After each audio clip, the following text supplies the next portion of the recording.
政府公布07年整體罪案數字有近13000宗，比06年上升近2成，主要係由於盜竊罪案增加近4成，但暴力犯罪基本受到控制，嚴重暴力犯罪明顯下降。保安司司長張國華表示，罪案數字嘅上升可能係同人口急劇增加有關。劉正報道。07年本澳整體罪案一共有12921宗，同2006年嘅10854宗比較，上升19%。其中以侵犯財產罪以及侵犯人身罪為主，分別佔整體罪案嘅52.9%以及21.4%。其中暴力犯罪上升4.4%，謀殺、勒索、強姦都有明顯下降。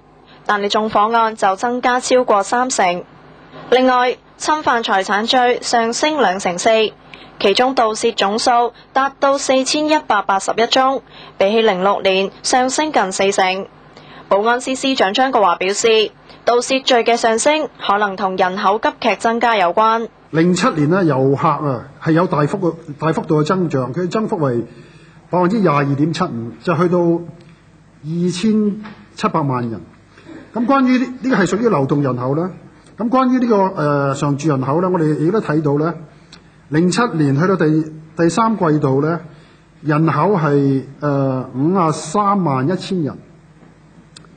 咁同06年比較啊，06年咧係只係有513000幾人。而侵犯人身罪就有2760宗，上升9.6%，主要係由於侮辱以及剝奪他人行動自由罪都有明顯上升。妨害本地區罪上升26.5%，其中違令罪上升達到9成。其他方面，吸毒上升超過8成，被遣返嘅非法入境以及逾期逗留人士亦都大幅上升超過1倍，而青少年犯罪亦都有增加嘅趨勢。張國華亦都表示，面對日益繁重嘅警務工作，警員嘅工作壓力與日俱增，希望喺警隊職程調整之後，理想嘅薪金會吸引更多嘅年輕人投入警務工作。現時警隊嘅招聘情況亦都相當理想。我哋睇司警方面，司警呢就有大約60名嘅偵查員呢係最近完成咗呢實習啊，咁會喺呢2個月呢就會就職呢個2等偵查員呢係投入呢個服務。咁另外一方面亦都有80名嘅偵查員正在喺呢個實習嘅階段。咁關於治安警方面呢，就而家喺保安高校度係培訓緊喺度嘅學員呢係有大約140名啊。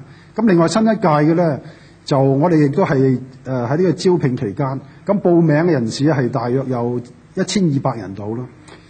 張國華強調，本年度嘅警務工作會針對治安黑點重點部署警力，增大招聘力度，包括增聘文職技術人員，以及加強宣傳，強化警民關係。澳門電視台記者劉靜報道。